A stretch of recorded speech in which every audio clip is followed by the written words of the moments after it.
자, 안녕하세요. 자, 오늘 제가 원래는 어제 제가 동영상 찍으려고 했다가 제가 좀 많이 바빴어요. 그래서 이제 오늘 이제 출근하기 전에 미리 하나 찍고 그다음에 이번 주에 제가 약속한 것처럼 일주일에 총 2개씩 올린다고 했으니까 이번 주에 한 2개 내지 3개 정도 더 찍고 그런 식으로 할 테니까 또 이제 계속 확인 좀 해주세요. 이제 특히 내가 이제 문법의 기본 요소가 부족한 아이들은 이거를 꼭 확인을 해야 합니다. 자, 그리고 지금 여기 보면은 이제 아이들이 이렇게 제가 수업을 갔는데 이렇게 해놨더라고요. 아유, 뭐 고맙죠. 그리고 이거 꼭 이제 올려달라고 해서 저도 이거 올린다고 했거든요. 약속을 해서. 그래서 지금 이거 보시면은 지금 이런 식으로 지금 저희 반 아이들이 이렇게 지금 그림도 그려놨네요. 자, 우선 간단하게 시작 한번 해보도록 하겠습니다. 자, 보실까요? 자, 문장의 성분. 우리가 팔품사를 저번에 배웠습니다. 팔품사 8개는 이제 우리가 머릿속에서 이제 바로 나와야 돼요. 이렇게 하나씩 명사, 대명사, 형용사 이러면 안 돼요. 바로 8개. 뭐 명사, 대명사, 동사, 형용사, 부사, 접수사, 전치사, 감탄사 순서대로 외워버리시는 게 좋습니다. 자, 문장에서 팔품사 하면은 이제 우리는 이 8개를 말해야 한다. 이 8개는 문장에 이렇게 들어가는 하나의 부품 같은 개념이다. 라고 했습니다. 자, 이제 그러면 문장의 성분이란 우리가 그때 팔품사 배우고 성분 배우고 그 다음에 형식으로 넘어가기로 했죠. 성분도 간단하게 할 겁니다. 왜냐하면 우리가 이제 명사 파트, 형용사 파트 이런 식으로 하나씩 이제 쪼개서 일일이 하나씩 분석할 때 그때 다시 성분을 배울 거예요. 그리고 형식도 우리가 나중에 배우겠지만 형식도 다음 시간에 하는 형식은 엄청나게 간략화되어 있는 형식입니다. 그냥 전반적인 줄거리 같은 느낌이에요. 이제 내용을 봐야 하지만 줄거리가 대충 이런 거구나 라고 생각하시면 됩니다. 아직까지는 그렇게 어렵지 않습니다. 문장의 성분은 이제 우리가 한국말을 하더라도 우리 당연히 문법을 안 배우죠. 한국말 문법은 안 배우는데 이제 한국말에도 성분이라는 게 있어요. 이제 주어, 서술어, 목적어, 보어, 관형어, 부사어, 독립어로 이루어진 총 7개의 성분도 존재합니다. 한국어에서도. 이제 이것들이 뭐냐? 이제 아래에 나와 있는 것처럼 문장에는 주체인 대상이 있어야 하고 행위하는 동작과 어떤 것을 하는 대상 등 우리가 꼭 써야 하는 품사들이 그 자리에 들어가면서 하나의 완벽한 문장이 됩니다. 라고 되어 있습니다. 즉, 품사들이 위치에 들어가서 맞는 자리에 들어가서 이것들이 하나의 문장이 되는 게 바로 하나의 이제 절이라고 하는 건데 우리가 이제 나중에 구와 절도 배울 거예요. 그래서 이렇게 하나의 절로 만들어진다. 그래서 성분도 이제 이런 사이사이 위치에 뭐 예를 들어서 주어 같은 경우는 문장의 처음에 써야 하는 뭐 그런 거거든요. 이제 뭐 예를 들어서 내가 오늘 밥을 먹었다. 내가 문장을 이끄는 주인공이죠. 문장에서 내가 주인공이죠. 먹었다. 행동하죠. 지금 행동하는 거 이런 것처럼 주어도 있어야 하고 또 동사도 있어야 하고 그다음 오늘이라는 이제 부사도 있어야 하고 뭐 이런 것처럼 문장에도 성분이 존재합니다. 자, 나는 오늘 밥을 먹고 집에 9시에 갈 것이다. 이런 식으로 지금 나라는 게 지금 문장의 제일 처음에 나오면서 내가 이제 이 문장의 주인공입니다. 오늘 밥을 먹고 오늘 뭘 먹었는지에 대해서 이 위치에 나와야 하며 집에 9시에 갈 거라는 이 집에 가는 곳에 이제 위치도 말을 해야 하며 9시라는 좀 더 디테일한 설명도 필요하고 갈 거라는 설명도 필요하다. 그런데 이게 이제 저번에 우리 한번 섞어본 적 있죠? 갈 거야 먹고 나는 밥을 오늘 9시에 무슨 말인지는 알겠지만 그거는 이제 완전 일그러진 문장이라고 생각하시면 됩니다. 그러니까 완벽한 문장은 정확하게 위치에서 하나의 절을 만드는 게 바로 완벽한 문장이다. 그러려면 우리가 성분이라는 걸 알아야 한다. 입니다. 알겠죠?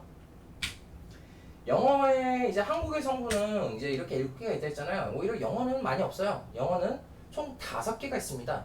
하지만 저 같은 경우는 5개라고 안 하고 4 플러스 1이라고 하거든요. 왜냐하면 4개는 꼭 필요해요.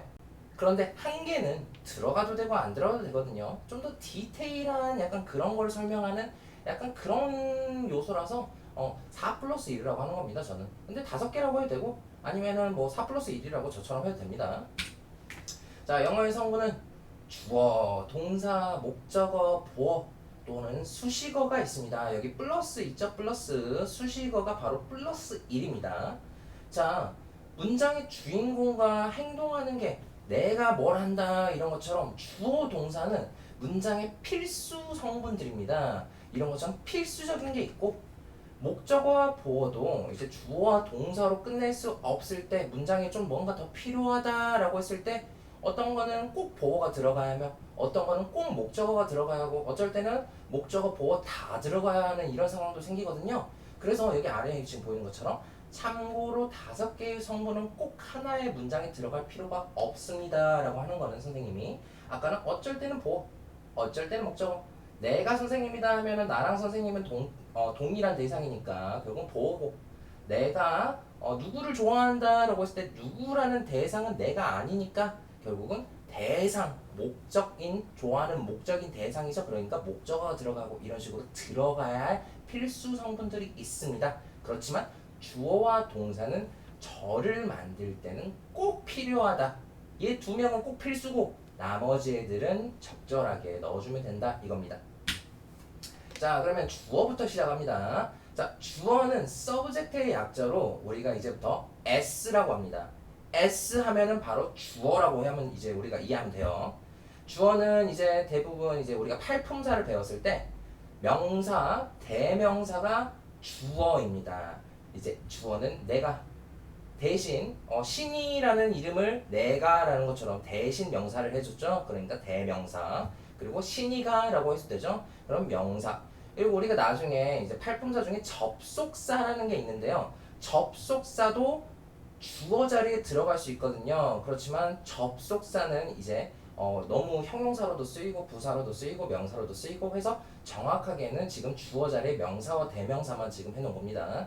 주어는 이제 우리가 영어로 해석할 때 은는 이 가로 해석을 할 겁니다.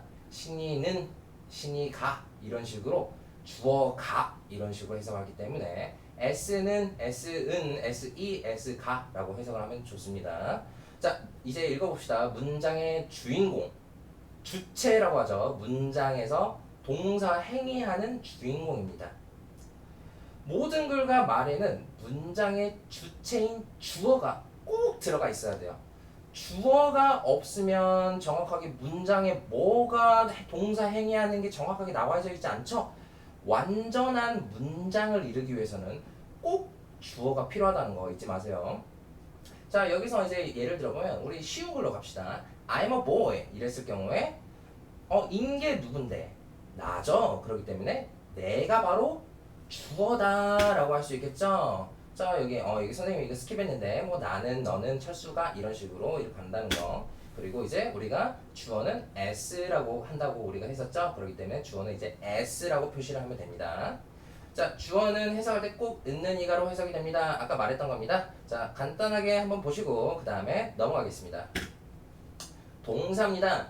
동사는 verb의 약자로서 이제 여기서 동은 움직일 동이에요. 결국에 행동하는 무언가를 나타내는 게 바로 동사겠죠. 그리고 verb의 제일 앞자인 v를 가지고 와서 우리가 동사하면 이제 v라고 하면 이제 이거 동사구나 라고 바로 이렇게 캐치하셔야 합니다. 동사는 기본적으로 행동하다, 뭐뭐 하다 라고 하기 때문에 끝에가 다로 끝납니다. 아주 동사 쉽죠?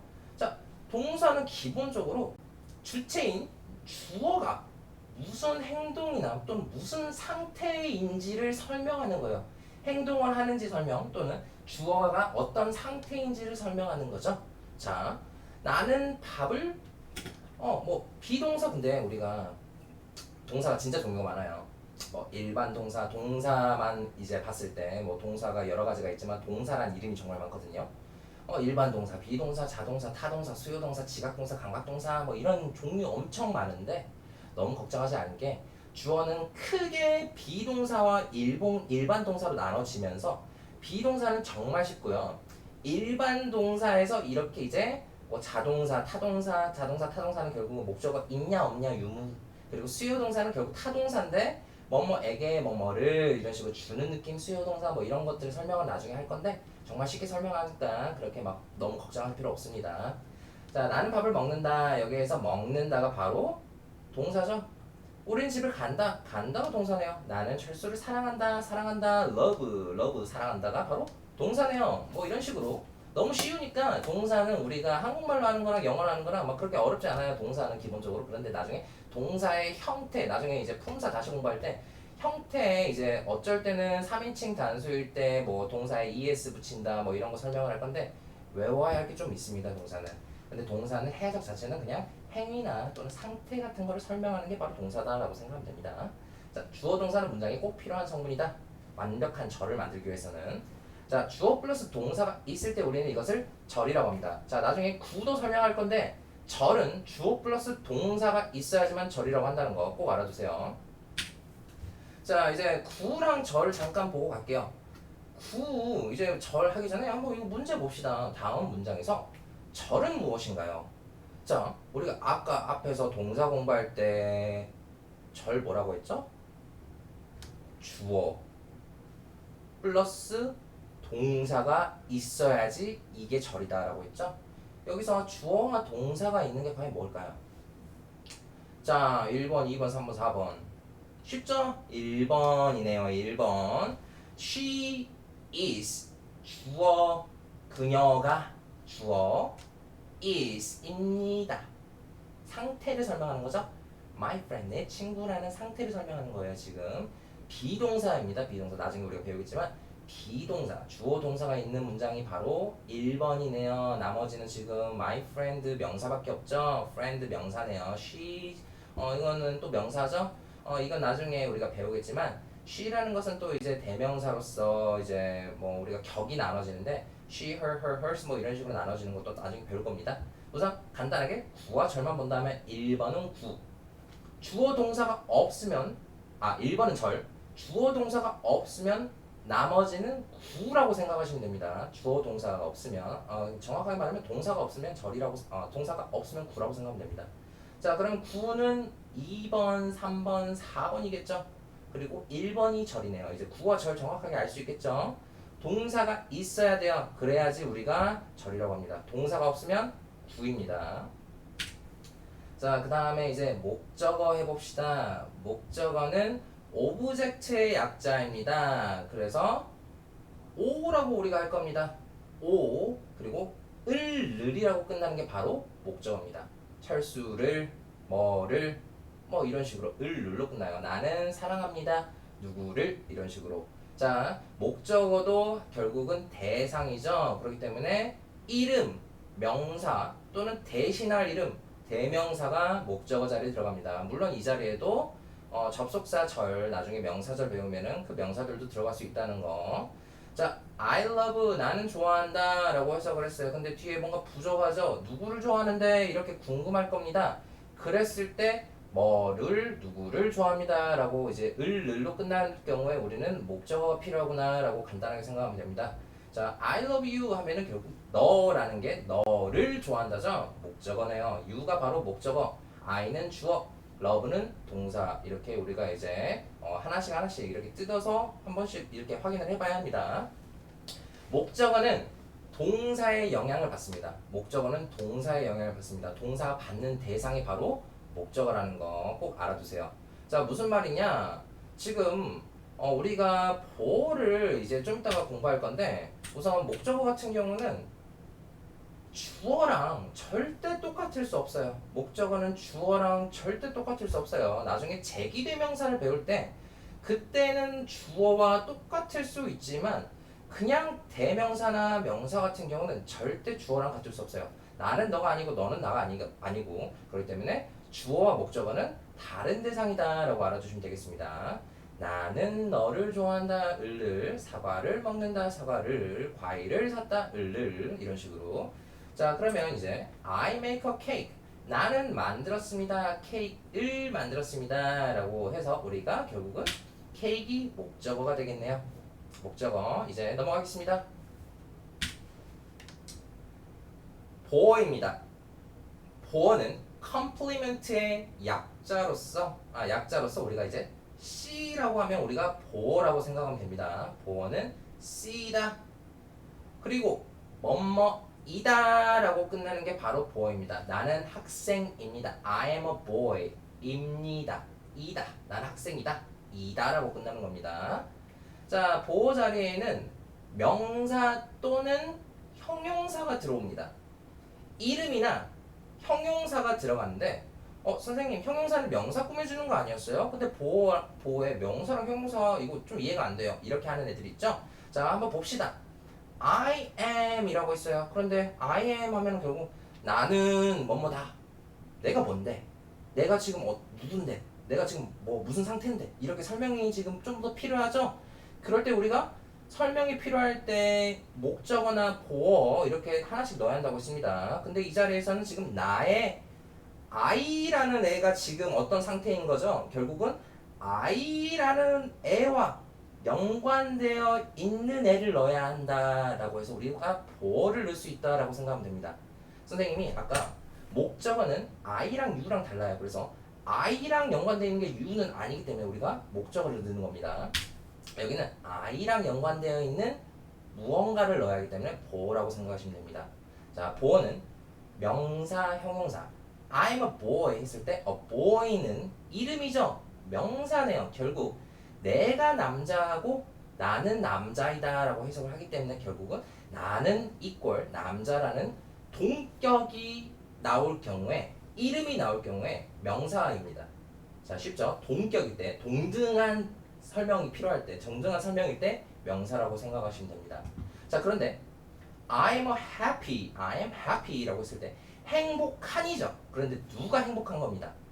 누가 행복한 겁니까? 죄송합니다. I가 바로 행복한 상태인 거죠. 상태를 설명할 때 이 명사를 꾸며줄 때 멀리서 명사를 꾸며줄 때 결국은 나와 내가 행복한 상태잖아요. 이럴 때 우리가 형용사를 씁니다. 명사는 동격, 형용사는 명사를 꾸며주지만 나의 주어의 상태를 설명해 줄 때 형용사를 쓴다. 그리고 나중에 배우겠지만 보어는 정확하게 이 자리에 쓰이는 보어는 주격 보어로서 SC라고도 합니다. 그렇지만 우리는 전반적인 보어를 보기 때문에 명사 꾸며주고 그리고 일반적으로 나랑 주어랑 같을 경우에는 명사 또는 또 뭐 나를 상태를 설명할 때는 형용사 이렇게 생각하시면 되겠습니다. 자, 목적어와 보어의 차이 아까 말했지만 다시 한번 봅시다. 명사, 주어와 연관된 명사나 형용사일 때는 보어입니다. 주어와 동격일 때는 명사, 주어의 상태를 꾸며줄 때는 보어. I'm a boy 아까 설명했죠. 자, 그런데 명사 즉 주어와 연관되지 않은 경우에 I love you 나는 너가 아니고 너는 내가 아니니까 이때는 우리가 목적어라고 목적어라고 생각하면 됩니다. 여기서도 I like my teacher 나는 내 선생님을 좋아합니다. 뭐뭐를 좋아합니다. 이랬을 경우에는 내가 내 선생님이 아니잖아. 내 선생님도 내가 아니잖아. 목적어구나 이렇게 생각하면 되겠습니다. 자, 마지막으로 수식어입니다. 자, 수식어는 modifier의 약자입니다. 근데 수식어는 m이라고 우리가 잘 안 써요. 그래서 그냥 수식어라고 해서 우리가 보통 괄호를 많이 칩니다. 수식어는. 왜? 문장에 필요 없으니까 괄호를 해버린다는 게 한마디로 생략 가능하다라는 말이거든요. 그런데 그냥 수식어다 이 정도라고 생각하면 됩니다. 수식어는 아까 우리가 했던 거 빼고 나머지 애들 뭐 대부분이 다 수식어인데요. 활품사 중에서 웬만한 나머지 애들 다 수식어예요. 자, 수식은 한마디로 꾸며준다는 겁니다. 디테일하게. 형용사, 명사를 꾸며주죠. 명사가 어떤 애인지. 부사, 명사 빼고 다 꾸며준다 했죠? 전치사, 나중에 우리가 장소, 시간 뭐 이런 것도 하지만 이제 그 장소나 그 시간을 좀 더 디테일하게 설명할 때 전치사 쓴다고 했습니다. 감탄사, 우리가 야, 너 멋있다 이런 식으로 해도 되지만 야, 진짜 너 멋있다 이런 식으로 너 멋있다를 수식해 줄 수 있는 감탄사도 수식어입니다. 문장을 더 풍부하게 말하고 싶을 때 문장에 있으면 좋고 없어도 전혀 문제가 없는 게 바로 수식어라고 생각하시면 되겠습니다. 자, 그러면 다시 이제 한번 정리하고 오늘 수업 마치는 걸로 할게요. 주어는 팔품사 중에 명사와 대명사가 들어가는 게 바로 주어다. 동사는 말 그대로 동사, 팔품사입니다. 보어는 명사, 대명사, 형용사 이런 것들이 있습니다. 뭐 근데 대명사는 거의 이제 안 들어간다고 생각하시면 되고요. 명사랑 형용사라고 생각하시면 되고요.